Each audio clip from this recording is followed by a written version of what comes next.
Okay, it was a season in my life, a very tough season. Still going through the season actually. And 2021, I lost my husband. My husband passed away. Didn't see it coming, but in less than 2 weeks being in the hospital, he was gone. Yeah, so that was tough. That was tough. I am doing better now, and because of the seasonal group.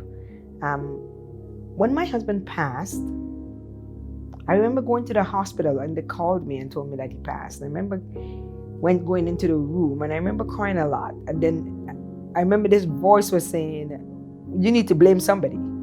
That's within seconds of saying you need to get angry at somebody. And I'm thinking, get angry at God.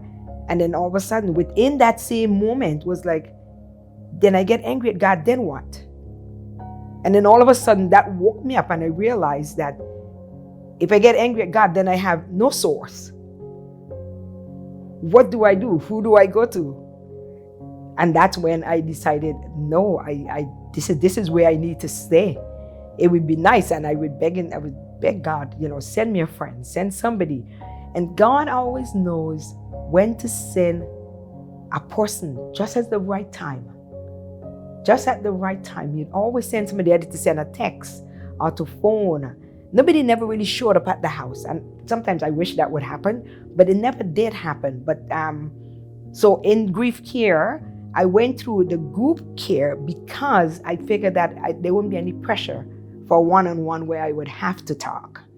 And if it's just myself and the counselor, I would have to talk.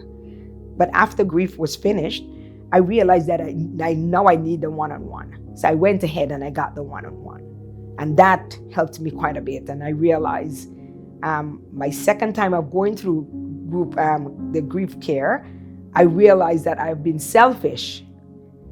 So because God allows us, just like when He blesses us, that we're not supposed to keep that blessing for ourselves, we're supposed to share it. I think when we go through grief, it's not just for us. Whatever it is that we learn during that process, we're supposed to be able to share it and help somebody else. And I realized that I was selfish not doing that. So now I've been reaching out to people and looking in terms of seeing who I can pray for and what I can do to actually help in any way.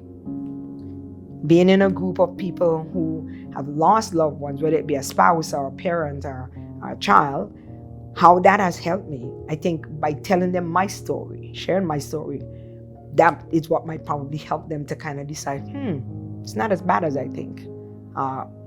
I think I can do that. I think I can sit and listen. Because that's one of the things, is basically listening, right?